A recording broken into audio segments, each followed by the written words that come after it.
Isn't it powerful what comes out of our mouth? Now listen, isn't it powerful what comes out of our mouth? Some of you are saying, why is my car always breaking down? Because you tell your car you hate it. I wish someone would hear me. I get in my car and I say, I love you. I thank God for this car. I had never had major problems with my car. Not major, not where I have to just scrap them. I always have this belief that if I'm thankful for my cars, and I'm thankful for my home, and I'm thankful for my family, and I'm thankful and praising God for everything, even though things might not look good, sound good, but I'm still thankful. I had to be thankful. I had to be thankful for my, what year is that? 1982 BMW that was crooked. Warped suspension. Pastor Natalie, she used to drive behind me and there was fumes. She would see fumes filling my car. And she'd see the fumes in there. And you remember that car. I drove you around. But I thought I had a Beamer. But it wasn't no Beamer, it was an Eamer.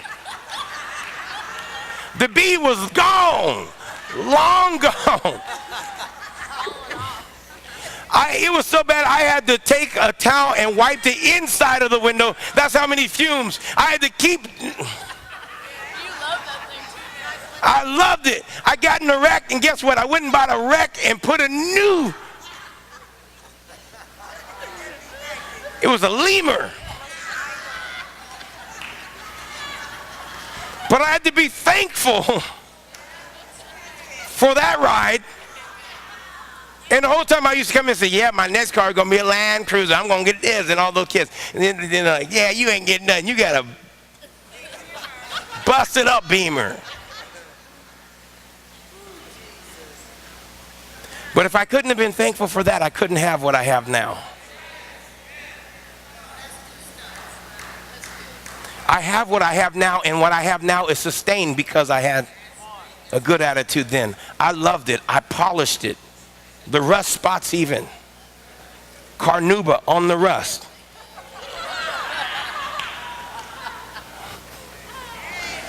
Come on, somebody. You can complain about the rust, but I'm telling you, put some Carnauba on that, it gets a little rusty shine. It's nice. It's all depending on how you look at it. Because I could be walking with a bus ticket. Come on. I could be walking with a bus ticket or hitchhiking or asking my friend, can they take me home from church? Or I could have a lemur. Come on, somebody. And if you can't be happy about your lemur, then you'll never get anything better. I had plenty of times of being frustrated. Listen, I had cars where I had to keep a gas tank in the trunk. A gas can. Yeah, tank, can. It was big though, it wasn't little, it was big.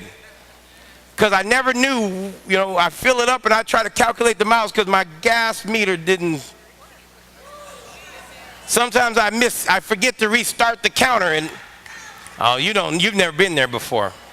And then all of a sudden you have to keep it in the back. You never had to push a car and be thankful at the same time. Yeah!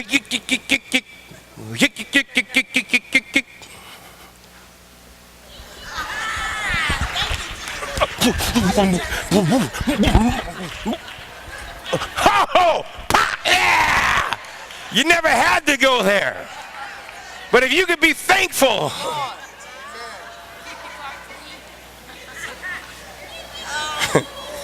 People used to ask, well, why do you keep this car clean? If I can't keep that clean, God's not going to bless me with something else. Don't let the destroyer come to your house. This shows me that the only way the destroyer can come to my house is if I complain. It's my complaining words that say, come on, destroyer. You put a big old sign, might as well say, put a big old sign and say, destruction is come. The moment something comes out of your mouth. You see, have you ever noticed? It hit me because have you ever noticed that complaining is hard to do just in your mind? No, you didn't hear what I just said. You have to say it, even though if no one else hears it. You can't just say,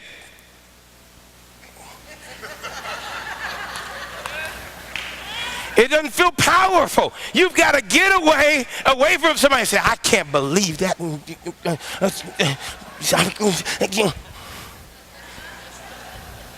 Why does it have to come out of your mouth? Because innate inside of you is the ability to create. And when you have something mixed with passion, it has to come out of your mouth. If you're passionate about your future, it comes out of your mouth. If you're passionate about your destiny, it comes out of your mouth. If you're passionate about something that's making you mad, it comes out of your mouth. So you have to change the way that you think about it. At least something that you don't want to come out of your mouth will come out of your mouth, and there'll be a destroyer assigned to what you just said.